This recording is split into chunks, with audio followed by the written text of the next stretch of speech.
दोस्तों, नए साल में फिल्म की बात की पहले एपिसोड में आप सबका स्वागत है। मैं हूं आपका रेडियो साथी सुशील। आज हम नई फिल्म के रिकमेंडेशन आपको देंगे, साथ ही एक रेट्रो फिल्म को भी रिविजिट करेंगे।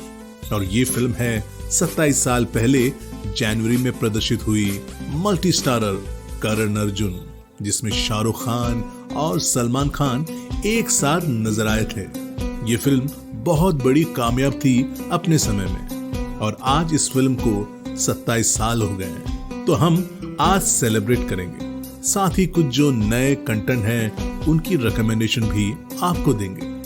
आज की हमारी इस चर्चा में हमारे साथ हैं एक्टर अरुण कालरा, फिल्म समीक्षक हिमांशु जोशी, आहवान पाजी, और साथ ही आज हमारे साथ पहली बार जुड़ रहे हैं पीयूष श्रीवास्तव जी। साथ ही इस महफिल में मौजूद रहेंगे परवेज साहब और मेरी यानी अपने दोस्त सुशील को भी आप सुन पाएंगे। शो होस्ट कर रहे हैं सजीव सारथी। तो चलिए बढ़ते हैं आज की एपिसोड की तरफ। नमस्कार, यह रेडियो प्लेबैक इंडिया।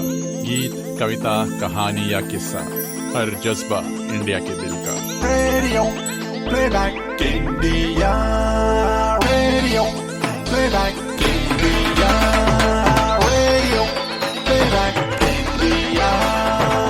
सुनते रहिए दोस्तों, रेडियो प्लेबैक इंडिया।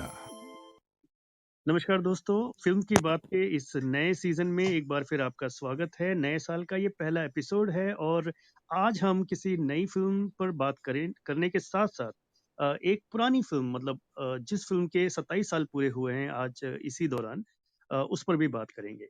जनवरी के महीने में ज़्यादातर माना जाता है कि पहले दूसरे हफ्ते को काफ़ी मनहूस माना जाता है इंडस्ट्री में, और बहुत कम लोग बड़ी फिल्में रिलीज़ करते हैं। लेकिन उसके बाद फिर जैसे ही ये आपका मकर संक्रांति वगैरह, जब पोंगल वगैरह शुरू होता है, तो बड़ी-बड़ी फिल्में आनी शुरू हो जाती हैं और फिर उनका बिज़नेस भी अच्छा चलता है।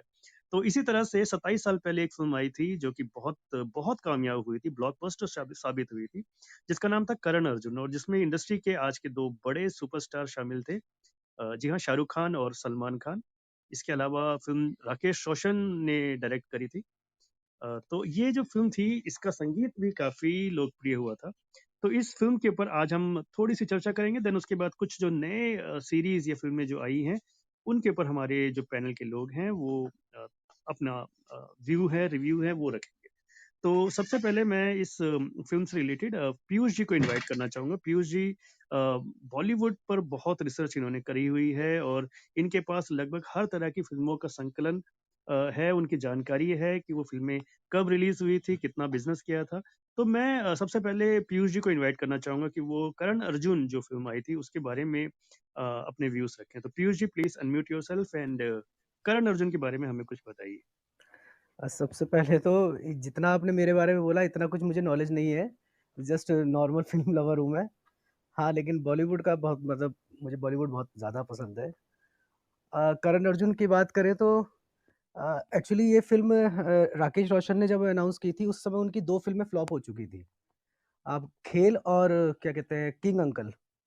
तो स उनका एक विचार आ रहा था कि इस बार के अक्षर से ना बना के दूसरे अक्षर से शुरू की जाए फ़िल्म।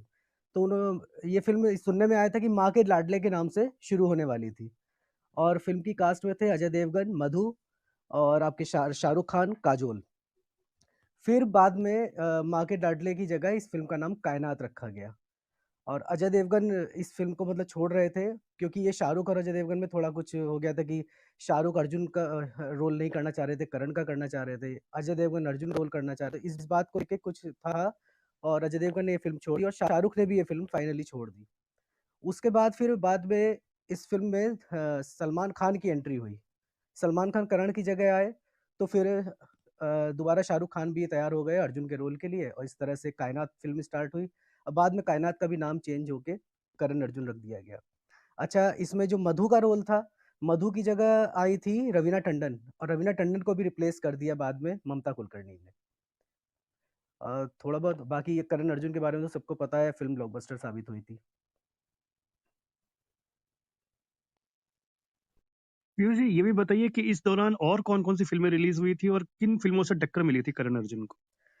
नहीं सर, ये तो सोलो रिलीज़ थी। ऐसे 1 हफ्ते पहले मिथुन दा की 2 फ़िल्में रिलीज़ हुई थी। ये जनवरी नेक्स्ट सेकंड वीक में आई थी करण अर्जुन, 13 तारीख को। और इससे पहले 6 जनवरी जो मतलब 95 की फर्स्ट रिलीज़ थी, वो मिथुन दा की 2 फ़िल्में थी, अब इंसाफ होगा और गुनहगार। और बाकी इससे पहले भी जो फ़िल्में आई थी, एक दलपति आई थी दिसंबर 94 में, लास्ट वीक में। बेगुनाह राजेश खन्ना और जितेंद्र की एक काफ़ी टाइम से रुकी हुई फ़िल्म थी, वो रिलीज़ हुई थी। तो ऐसी कोई ख़ास बड़ी फ़िल्में नहीं थी। उसके अलावा हम हैं बेमिसाल, अक्षय कुमार, सुनील शेट्टी की फ़िल्म थी, वो भी मतलब फ्लॉप रही। हाँ, दिसंबर में फर्स्ट वीक में गोपी किशन आई थी, वो ज़रूर थिएटर्स में उस वक़्त चल रही थी। लेकिन करण अर्जुन का लेवल कुछ ज़्यादा ही हाई हो गया था और फ़िल्म सुपर डुपर हिट साबित हुई। और जी, तो जनवरी करण में करण इसके अगले अर्जुन का हफ्ते जो भी कोई फ़िल्म रिलीज़ नहीं हुई। रिस्पॉन्स था, जी, वो जी। आपके हिसाब से कैसा था? मतलब कितना ज़बरदस्त था और क्या रीज़न्स आप देखते हैं इस फ़िल्म की इतनी बड़ी कामयाबी के? सर एक्चुअली एक मसालेदार जो फ़िल्म होती है, मसालेदार एक्शन फ़िल्म, वो तो वैसे भी हमेशा से ओपनिंग अच्छी लेती ही है। बाकी करण अर्जुन का तो ये है कि 100% हर जगह ही रहा था मतलब। ऐसा नहीं है, चाहे इंटीरियर्स की बात कीजिए, चाहे मेट्रो सिटीज़ की बात कीजिए, दिल्ली, बॉम्बे या छोटे शहरों में, सभी जगह इसका 100% कलेक्शन रहा था स्टार्टिंग में। और उल्टा मतलब ये मेरठ तो छोटा शहर है, उसमें भी ये 22 हफ्ते चली थी मतलब कंटिन्यू एक थिएटर में। बहुत, बहुत बढ़िया, बहुत बढ़िया। तो मैं बढ़ता हूँ ऐवान की तरफ। ऐवान, आप इस फ़िल्म के बारे में कुछ बताइए कि ये फ़िल्म अगर आपके मेमोरी से जुड़ी हुई है और ये फ़िल्म जो है इतनी कामयाब रही, आप बताइए आप क्या रीज़न्स देखते हैं इस फ़िल्म की कामयाबी के पीछे? ज़रूर, thank you Sanjeev ji. Well मैं क्या बोलूँ, Karan Arjun is like a vintage movie stuff for me and जब भी मैं ये मूवी देखता हूँ टीवी में, सोनी मैक्स में बहुत बार आता है और जब भी आता है मैं उसको देखने लग जाता हूँ। इस मूवी के साथ मेरी बहुत गहरी यादें जुड़ी हुई है बिकॉज़ ये मूवी जब आई थी 1995 जनवरी में, I was about to write my 10th exams जो मार्च में होती हैं। So I was not allowed to go to theatre. But मेरा एक बहुत ही क्लोज़ दोस्त था, वो चुपके से जाके मूवी देख लिया हॉल में। वो भी 10th दे रहा था but he was in a different medium school. And उसने मुझे आके बताया, यार करण अर्जुन बहुत ही अच्छा मूवी है, क्या एक्शन है, क्या ड्रामा है, ये वो, इट्स ऑन रीइंकार्नेशन। तो मेरा बहुत ही मन था and after if I remember after that my exams got over, हम मैं उसका वो कैसेट लाके हम लोगों ने देखा था and all those movies along with जो भी मैं मिस किया था during that period January to April में, सब देखने लगा and I had that cassette of Karan Arjun. Rakesh Roshan का वही खासियत है कि उनका स्क्रीन प्ले बहुत ही तगड़ा रहता है and the way he conjures up the compelling emotional drama into his plot, that is something which is unparalleled, and he carried that particular and that remained his forte till Krish, if I would like to say that, if I am allowed to say that. And उनका वो हर movie में एक रहता है, it's a comeback for the hero after being battered by the villains, वो theme रहता है and Karan Arjun played deliciously with that theme. उसके पहले जैसे पीयूष जी बोल रहे थे, उनकी कुछ मूवीज अच्छी चली नहीं थी बट आई थिंक उससे पहले खून भरी मांग आई थी 87 में, I am talking about 7-8 years prior to Karan Arjun, जो भी, and it was the plot involve a comeback, resurrection of the protagonist. In the same way, Karan Arjun also had the resurrection of these two people who were first killed by the villain, but they eventually come in the second life to avenge the suffering meted out to them and their mother. तो जब भी TV में ये आता है, इसके action के लिए, इसके खूबसूरत गाने और कंपेलिंग ड्रामा के लिए मैं ये देखने लग जाता हूँ। सो and it also revived the, not exactly revived, but it also was a game changer for Shah Rukh Khan and as well as Kajol. Unka मतलब बाजीगर के बाद this was the second movie I think they did, and this came before DDLJ, but it was like cementing their on screen chemistry. तो यही सब मैं कहना चाहता था। Yes, yes, Evan very right. और मुझे भी याद आता है कि हम भी उस वक़्त थिएटर वगैरह नहीं जा पाते थे, तो हमने भी वीसीआर पे मँगा के ये फ़िल्म देखी थी। और वो जो डायलॉग था वो ठाकुर तो गया वाला, तो वो हमारे रूटीन में आ गया था बोलने में। अशोक और सराफ ठाकुर हाँ तो गियो बोलते थे, हाँ। हुँ। और वो वाक़ई वो फ़िल्म जो है उसका एक अलग ही एक वो ऑरा था, क्योंकि दोनों जो है उस वक़्त सबके हार्ट थ्रोब थे, सलमान और शाहरुख दोनों ही। और दोनों को एक साथ देखना और इस तरह के एक एक ज़बरदस्त बैटल में देखना, वो ज़बरदस्त था वो फ़ीलिंग जो था। तो हिमांशु हमारे साथ हैं। हिमांशु, आप बताइए आपकी कुछ यादें अगर हैं इस फ़िल्म से जुड़ी हुई तो? सभी को नमस्कार। फ़िल्म की कहानी पुनर्जन्म के इर्द-गिर्द सिमटी हुई है, जो अगर किसी अभी भी किसी पिक्चर में आ जाए तो बहुत मसालेदार सी लगती है वो। और सबसे बड़ी बात है फ़िल्म में शाहरुख और सलमान को सुपरस्टार बनते देखने की।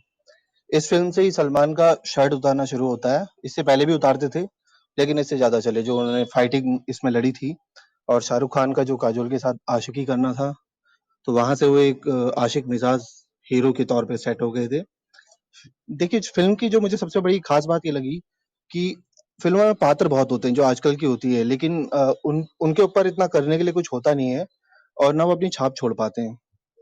लेकिन करण अर्जुन की ख़ासियत ये थी कि उसमें 1 दर्जन कलाकार लगभग अपनी छाप छोड़ने में सफल रहे, जिसमें काजोल के पिता बने रणजीत सिंह थे, अमरीश पुरी के साले बने अर्जुन थे, मुंशी जी थे जो अशोक सराफ जी, और आसिफ शेख भी दिखे थे इसमें और किशोर भानुशाली भी दिखे थे। तो सबने कहीं न कहीं अपनी जगह में प्रभावित किया था। अब कॉस्ट्यूम की बात करी जाए तो राजस्थानी बैकग्राउंड का कॉस्ट्यूम बड़ा अच्छा लगा था और जमा था कि फिट बना रखा है इन्होंने। और जो एक दृश्य था अर्जुन जिसमें अपनी पुनर्जन्म के बाद गाँव वापस आते हैं तो वो भावुक कर देने वाला था। अब देखिए, छायांकन की जो बात है इस फ़िल्म की, जो सरसों का खेत जो बाद में यश चोपड़ा जी की फ़िल्म में बहुत लोकप्रिय होने लगा था, तो यहाँ सरसों के खेत का इस्तेमाल बढ़िया किया गया था, दिखने में अच्छा लगा था। पुल, पहाड़, मंदिर, खंडर सभी चीज़ देखने में बहुत लाजवाब थे। और स्क्रिप्ट में मुझे एक अच्छी चीज़ ये लगी, जो सपने दिखते हैं ब्लैक एंड व्हाइट में, तो वो बड़ी सोच समझ के इस्तेमाल किया गया था उसे। और एक और चीज़ जो याद दिल आती है मुझे, वो ये कि चिट्ठी पढ़ते हुए फेस जब दिखता है, शाहरुख खान बोलते हैं काजोल को, तो आजकल की फ़िल्मों में देखने को कम ही मिलता है। बाकी संवाद की बात यहाँ हो चुकी है। मेरे करण अर्जुन आएँगे और व्हाट ए जोक, ये दोनों बहुत लोकप्रिय थे, तीसरे की बात पहले हो चुकी है। धन्यवाद सर। हाँ, बिल्कुल। और ये एक मुझे लगता है कि मेन एस्पेक्ट इस फ़िल्म का जो था उसका म्यूज़िक था। फ़िल्म के गाने बहुत ज़्यादा चले थे, जैसे छत पे सोया था बहनोई बहुत ज़्यादा। अच्छा, उस वक़्त थोड़ा-सा ये इस तरह के द्विअर्थी गानों का एक चलन चला था चोली के पीछे के बाद, तो उसी चीज़ों को भुनाया गया था यहाँ भी। और उसके अलावा भी बाकी गाने जैसे जाती हूँ मैं, और जो टाइटल सॉन्ग था, ये बंधन तो प्यार का बंधन है, ये सब बहुत बहुत ज़्यादा लोकप्रिय हुए थे। तो मुझे लगता है फ़िल्म का जो म्यूज़िक था उसने बहुत कंट्रीब्यूट किया फ़िल्म के सक्सेस में। तो हमारे साथ एक सिंगर भी हैं सुशील। सुशील, आप बताइए इस फ़िल्म के गानों से जुड़ी हुई कोई आपकी याद हो या कुछ और इस फ़िल्म से जुड़ा हुआ आप शेयर करना चाहें तो जल्दी से कीजिए।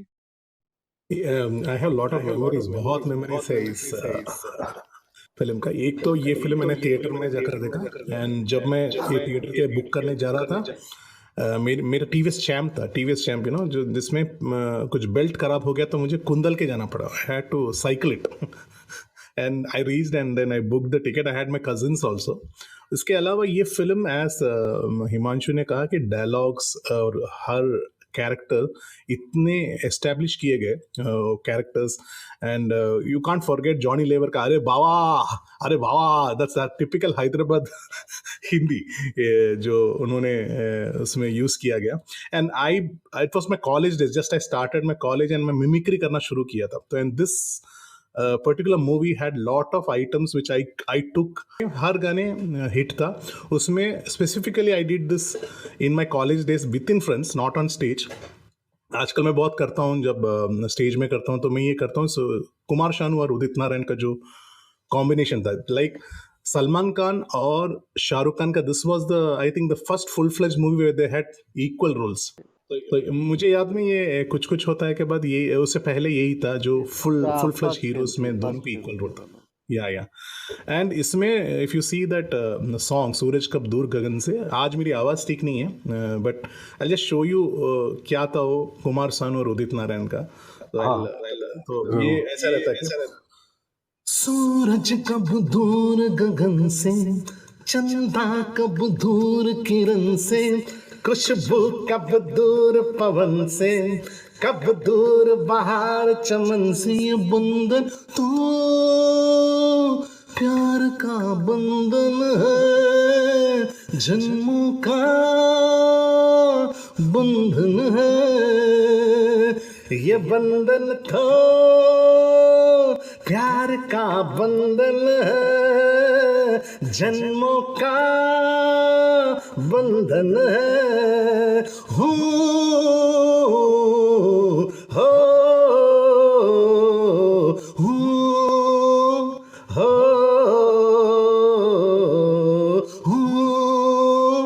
हो। तो ये फिल्म ने बहुत चीज सिखाया मुझे।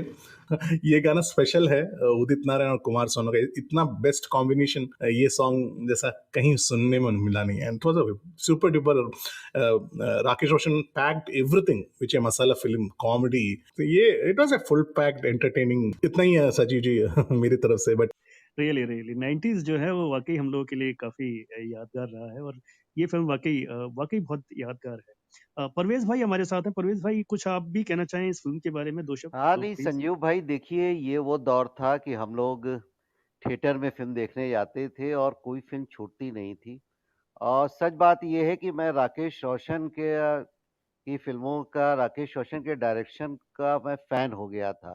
ख़ास तौर पे खून भरी माँग में रेखा का जो रोल था और खुदगर्ज़, ये 2 फ़िल्में देख के तो मैं, ये ज़ाहिर है ये क्रेज़ था, और शाहरुख खान और सलमान खान बहुत हिट हो चुके थे। तो ये फ़िल्म जब रिलीज़ हुई, तो हम लोगों ने भी शायद पहले पहले या दूसरे ही दिन देखा। उस वक़्त मैं भी स्टूडेंट हुआ करता था, तो और मल्टीप्लेक्स का ज़माना नहीं था। सिंगल स्क्रीन, यानी एक फ़िल्म एक थिएटर में अगर शहर में लगी है तो सिर्फ़ 4 शो होते थे, और टिकट के लिए बहुत मारामारी होती थी, क्योंकि बड़े-बड़े नाम थे, डायरेक्टर बड़ा था, एक्टर्स बड़े थे, तो बहुत भीड़ हुई। फ़िल्म जब मैंने देखी तो फ़िल्म में मुझे कहानी के एतबार से कोई ऐसी ख़ास बात नहीं लगी, यानी रीइन्कार्नेशन पे सैकड़ों फ़िल्में हिंदी उससे पहले बन चुकी थी। लेकिन राकेश रोशन का कमाल ये था कि उन्होंने, देखिए रीइन्कार्नेशन पे महबूबा जैसी बहुत अच्छी फ़िल्म बनी थी, जो क्यों फ्लॉप हुई ये मैं आज तक नहीं समझ पाया, इसलिए कि वो मेरे लिहाज़ से बहुत परफ़ेक्ट मूवी थी हर लिहाज़ से। और ये फ़िल्म मेरे लिहाज़ से इसके में, लेकिन कमाल ये था, मैं जो कहना चाह रहा हूँ कि राकेश रोशन ने मासेस को ध्यान में रखते हुए इसमें जो कुछ मसाले मिलाए फ़िल्म में, चाहे वो एक गाना हो छत पे सोया था बहनोई, या अशोक सर्राफ का वो बार-बार कहना ठाकुर तो गया, और अमरीश पुरी का ज़बरदस्त रोल। ये तो 3 चीज़ें अलग से हो गई जिसने फ़िल्म को हिट कराने में बहुत मदद की। उसके अलावा फिर शाहरुख खान और सलमान खान का रोल मुझे थोड़ा-सा इसमें ज़्यादा अच्छा लगा था, खामोश था, उसको डायलॉग्स कम दिए गए थे, अंदर से एक बहुत ही गुस्सा उसके भरा हुआ। तो सलमान खान का रोल मुझे शाहरुख के मुकाबले में अच्छा लगा था इसमें। और उसके अलावा फिर काजोल और वो वाला गाना जाती हूँ मैं, जल्दी है क्या, ये गाना, इसका कुछ पिक्चराइज़ेशन भी ऐसा हुआ था, जो कि बहुत ही मतलब मासेस को ध्यान में रखकर, तो मसाला फ़िल्म थी, टोटल मसाला फ़िल्म थी, लेकिन स्क्रीन प्ले जो था, वो बहुत ही तगड़ा था, बहुत टाइट था, जिसकी वजह से फ़िल्म जो है ढाई पौने 3 घंटे लोगों ने हॉल में क़ैद ठीक से देख भी ली, और फ़िल्म सुपरहिट भी हो गई।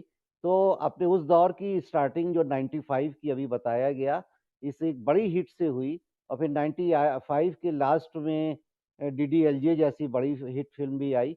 तो वो दौर ऐसा था कि वो, उसमें हम लोगों को पिक्चर हॉल में देखने का जो मज़ा आता था, जो सच बात है, आज हम लोग जाते हैं, वो मल्टीप्लेक्स में देखते हैं, 300-400 रुपए का टिकट भी खरीदते हैं, लेकिन अगर ये फ़िल्म अभी फिर से लगा दी जाए और वो गाना फिर से चले हॉल में, तो वो मामला नहीं बनेगा। यानी वो उस वक़्त कुछ अजीब-सा मैंने देखा कि जब ये सब गाने फ़िल्म में होते थे, ख़ास तौर पे ये छत पे सोया था, तो बाकायदा सिक्कों का वो आगे वाली जो बेंच होती थी, शुरू के लोग जो होते थे, जिसमें मज़दूर भी होता था, रिक्शे वाले भी होते थे ये लोग, और एक अवाम होती थी, तो वो फ़िल्म को हिट वो लोग करवाते थे, जो सच बात है।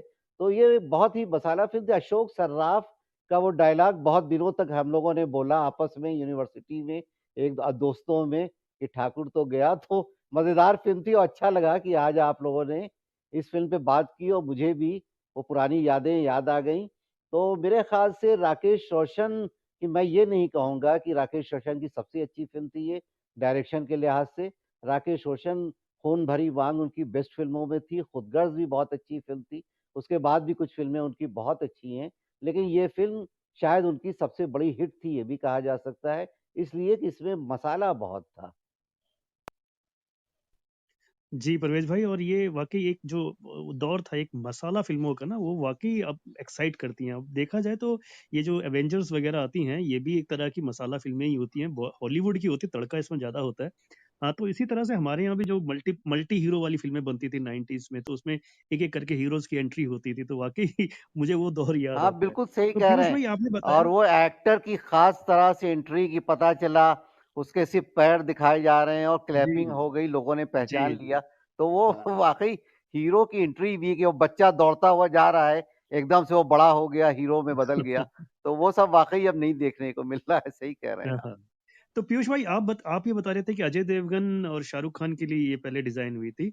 क्या अजय देवगन और शाहरुख खान की कोई फ़िल्म साथ में है क्या? इसके बाद आई थी कोई फ़िल्म? आप सुन पा रहे हैं? हाँ। नहीं सर, नहीं, इन दोनों की कोई फ़िल्म साथ में नहीं आ पाई बाद में। लेकिन वैसे करण के रोल में अजय देवगन ने सूट कर सकते थे, क्योंकि आपने देखा होगा कि मैक्सिमम कई मूवीज़ में अजय देवगन के कैरेक्टर का नाम करण ही रहता था। बिल्कुल, बिल्कुल, बिल्कुल, और वो जो इंटरनल वो जो टर्मॉइल है उसको दिखाने में वो माहिर भी हैं। तो हाँ, हाँ, अरुण बिल्कुल। जी, आप बताइए, आपकी भी कुछ एनेक्डोट होगा। आपने वैसे बताया मुझे कि आपने फ़िल्म देखी नहीं है, which is very strange to me, but still आपका कुछ आपके यार दोस्तों की कुछ मेमोरीज़ हो तो बताइए? हाँ, संजीव जी, ये वो जो आप पूछ रहे थे कि शाहरुख खान और अजय देवगन ने कुछ साथ में नहीं किया, वो अभी जाकर वो ज़बान केसरी जो है उसके ऐड में आए हैं दोनों एक साथ में। बहुत अच्छा। तो तो कॉमर्स कहीं न कहीं आपको जुड़ा देता है फिर बाद में कहीं ले जाके। तो वो देखी नहीं मैंने ये पिक्चर, और उस वक़्त ये शाहरुख खान और सलमान खान की कोई फ़िल्म नहीं देखा करता था। मतलब मेरे को मतलब वो एक पता नहीं क्या एक होता है, वो उस वक़्त ये आउट एंड आउट ये कमर्शियल मूवीज़ ये जिस तरह से किया करते थे, तो वो पसंद नहीं आती थी।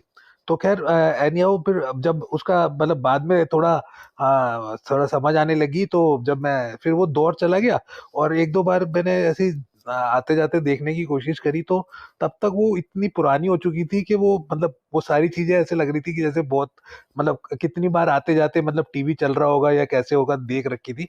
लेकिन हाँ, ये बात ज़रूर है कि उसका जो म्यूज़िक है और जो उसके कल्ट डायलॉग्स थे, वो तो हमने मतलब हमारे चारों तरफ गूंजते ही रहे। जैसे परवेज़ जी ने बताया वो ठाकुर तू तो गयो, वो वाला डायलॉग था। और एक जो वो डायलॉग था उसपे तो मतलब इतने लाखों, अगर उसे मतलब वो मदर ऑफ मीम्स कहा जाए कि मेरे करुण अर्जुन आएँगे, तो भी गलत नहीं होगा। वो उसके उसके जितने मीम्स तो शायद ही कभी किसी ने बनाए हों।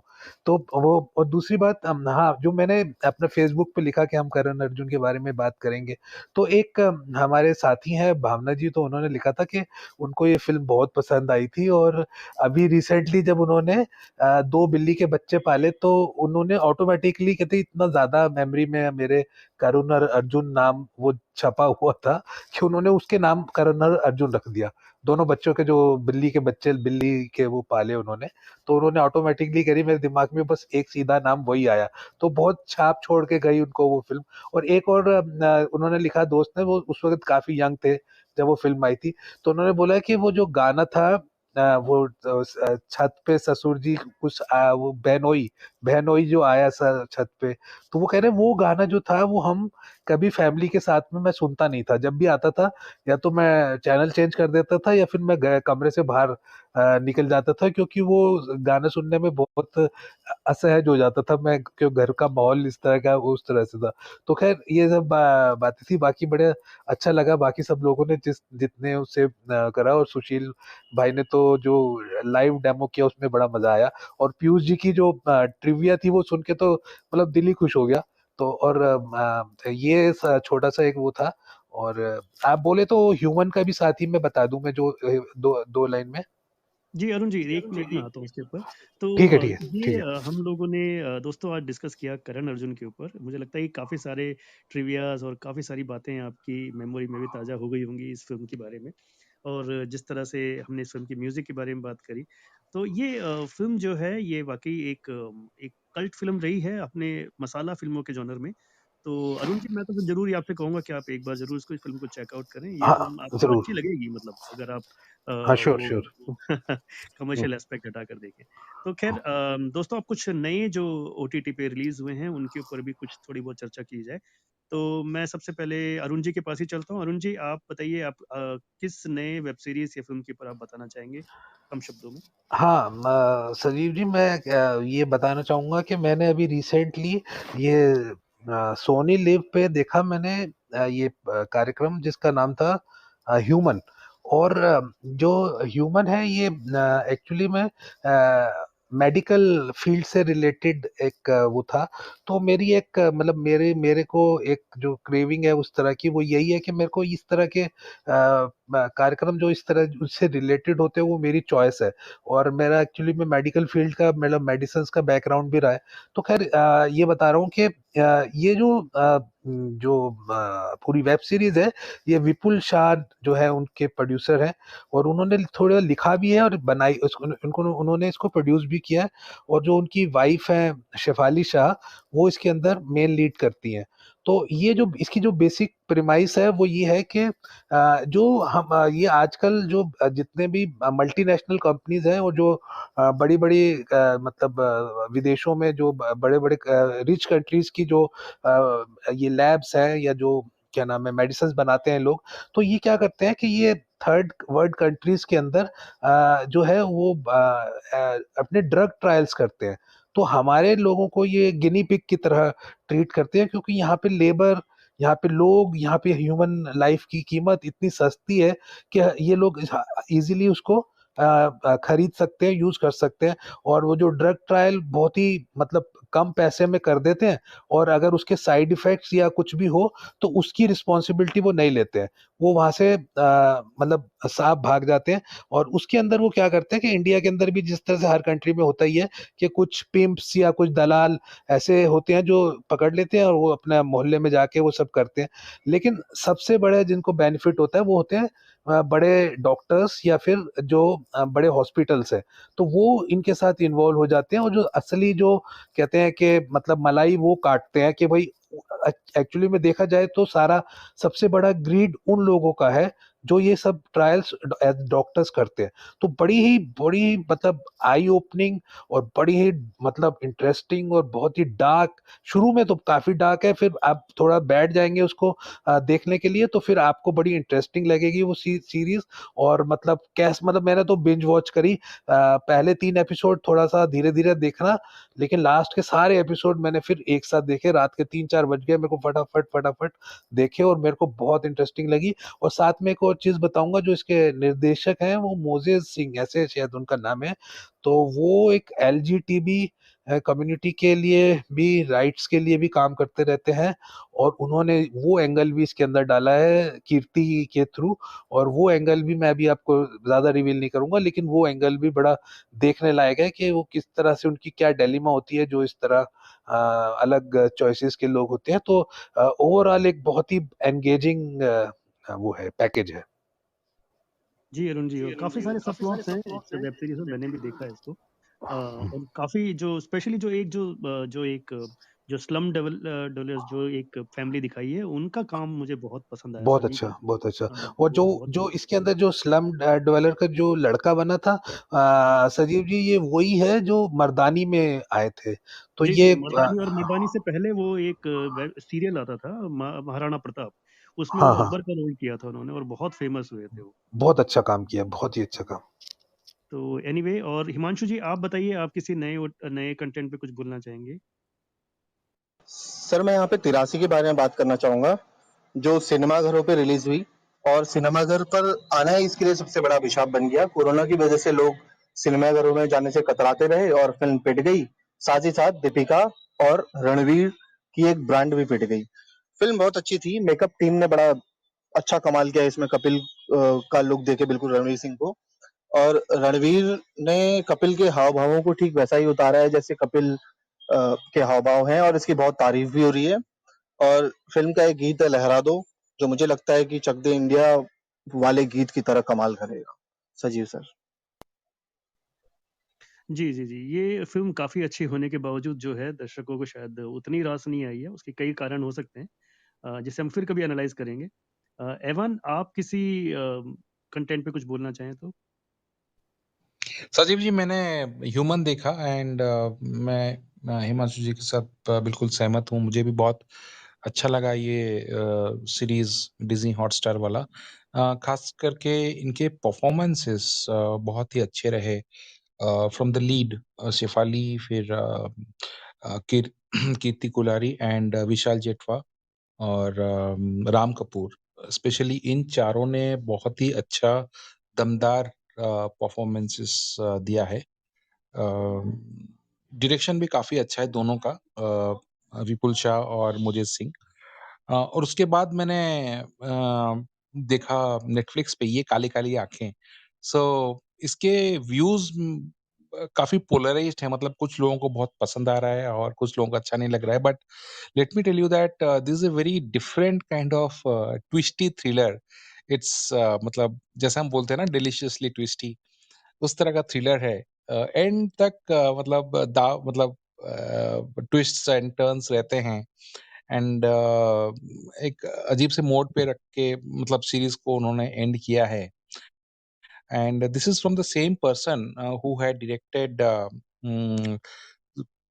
सोनी लिव्स अनदेखी।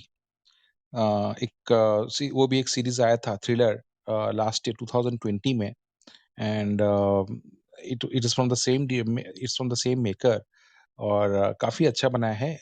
फ़िल्म इस सीरीज़ में भी परफ़ॉर्मेंसेस बहुत अच्छे हैं, specially from Aanchal Singh. Okay, she is a star to look out for. She plays this wicked lady in the name of Purva, Purvi उनका नाम रहता है, but and she was also there in Undekhi. उनका परफ़ॉर्मेंस बहुत ही तगड़ा है, compared to veterans like Shweta Tripathi. And इसमें सौरभ शुक्ला भी हैं, उन्होंने भी बाखूबी बहुत अच्छा किरदार निभाया है। And Tahir Bhasin, he plays the male lead, उन्होंने भी काफ़ी अच्छा किया है। और ये सीरीज़ आपको पूरा एंड तक it keeps you on the edge of the seat and it's the setting is that of Banaras. पूरा इंडियन हिंटरलैंड को दिखाया है एंड डायलॉग्स भी उस तरह के मतलब कोलोकियल लैंग्वेज में है। मज़ा आएगा। It's very engaging and interesting at the same time. Yes Evan, actually आपके रिकमेंडेशन में मैंने भी इसको देखा था। फर्स्ट एपिसोड मुझे बड़ा मतलब कुछ खास नहीं लगा था, बट देन लेटर ऑन ये बहुत मुझे हाँ, पसंद है वो और इनफैक्ट ये जो डायरेक्टर आपने स्लो बताया बिल्डअप ना, करते हैं, राइट। हाँ, हाँ, जिन्होंने अनदेखी भी बनाई है और साथ में उन्होंने अपहरण भी बनाया। तो अपहरण का भी जो टेक्सचर था, वो ऑलमोस्ट इसी इसी सीरीज़ की तरह ही था और वो एक तरीके से पल्प फिक्शन कह सकते हो आप इसको, मतलब कि नेटफ्लिक्स भी अब इस फ़ील्ड में अपना अटेम्प्ट कर रहा है और काफ़ी अच्छा अटेम्प्ट है इनफैक्ट, नो डाउट। बहुत ही एंगेजिंग है मतलब काफ़ी। तो मुझे लगता है कि श्रोताओं के लिए हमारे पास इस हफ्ते में ये काली काली आँखें आप चेकआउट कर सकते हैं, ह्यूमन आप चेकआउट कर सकते हैं, बट ये काली काली आँखें आप ऑब्वियसली अपनी फैमिली के साथ नहीं देख सकते हैं और ह्यूमन भी काफ़ी डार्क है, तो अगर आप फैमिली के साथ ना देखें तो ज़्यादा अच्छा रहेगा, लेकिन 83 आप अपनी फैमिली के साथ देख सकते हैं, जिसके बारे में हिमांशु ने बताया। तो दोस्तों ये रहे हमारे इस हफ्ते की समीक्षाएँ। तो नेक्स्ट वीक हम फिर किसी रेट्रो फ़िल्म को लेकर और नई फ़िल्मों को लेकर, नई वेब सीरीज़ को लेकर आपके साथ हाज़िर होंगे। तब तक दीजिए इजाज़त, नमस्कार। तो दोस्तों, hope you enjoy this conversation. मिलते हैं जल्द ही किसी नई फिल्म की चर्चा के साथ फिल्म की बात के अगले एपिसोड में। तब तक दीजिए इजाजत अपने रेडियो साथी सुशील को। नमस्कार।